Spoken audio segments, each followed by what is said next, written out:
Hey guys, and welcome to another speed build video. And today it is in Moonwood Mill. Sorry, this is the world that came with Werewolves expansion pack. Sorry again, it's a game pack, and this is like a very foggy. Foresty place in our game, and what I had in mind while building this particular house was that to create like a cabin hidden in the woods, and I believe that the final result really fits young werewolves.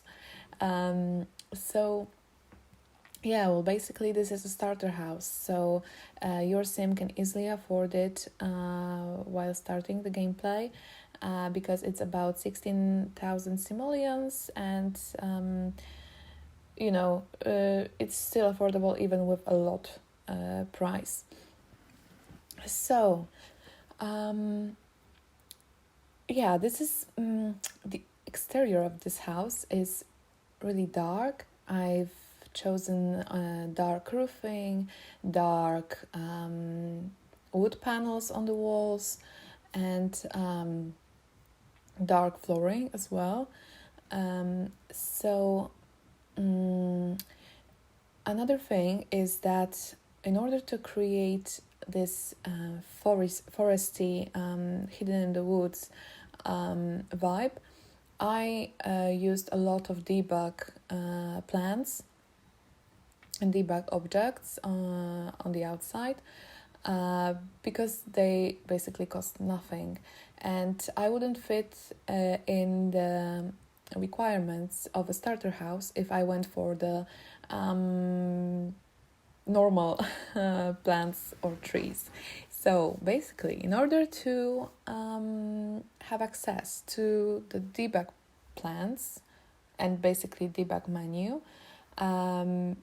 you have to type in the cheat, which is show live edit objects or show debug objects, I believe. I would have to check it, and I can link it down below for you if you'd like to, in the description box, because basically in order to download this house you don't have to type in the cheats or have any mod installed. It's completely no custom content, it's completely out of any mods, and you don't have to have like cheats enabled. The only cheat I recommend always to have enabled is move objects on while placing the downloaded builds, because if you don't do it, then everything can like switch places. I mean, it won't be exactly the same as you can see on the screenshots or on the video, right? However, you don't have to type in the cheats. I'm just telling you about it because it's for building purpose. If you don't want to install any mods, then you can type in those cheats, and then you'll have the same access to the debug items as I do here on the video. However, I'm using organized debug mod, which is actually a better build by mod by Twisted Maxi. It is always down below in the description box. If you've been interested, then you can download it. I truly recommend it. It's really cool. It gives you so much more objects in your building mode, and it's organized, so it's much better for building. Basically, you can much easier you can find them. So once again, you don't have anything, you don't need to have anything in order to download this, but if you'd like to experiment with building, then yeah, I recommend those two things, cheats or the mod by Twisted Maxi. Anyhow, I was talking quite long about this, but I think most of you probably heard of this before many times, I believe. However, there may be some of you that never heard of them and might find it interesting. I don't tell about it in my other videos, so I decided that it's good to just tell it here, especially that I'm using so many debug objects on the outside of the house, right? So yeah, I was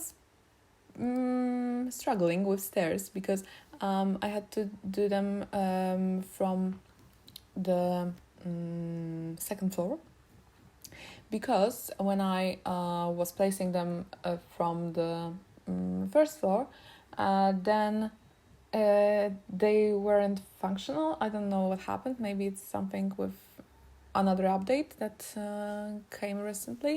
I don't know why it happened, but yeah, I've managed to place the stairs correctly. And yeah, as I've mentioned, this is a really tiny cabin, but it's completely enough for your 1 or 2 Sims, as depending on what your starter family is, because there's a double bed, double bed, so you can easily fit in 2 Sims. But of course, it's not enough for more Sims than 2.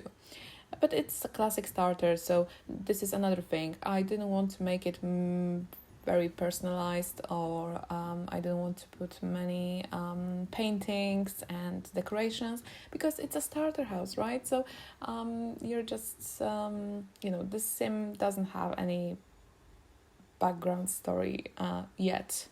I mean, you can, of course, have background story for your Sim, and you can add some decorations that express his or hers interests or background story. However, when I'm doing the starter houses, I'm usually going for a really very general, universal interior. So let me know what you think. I hope you like the screenshots as well, and I'll be finishing this voiceover, so thank you very much for watching, and hopefully see you next time.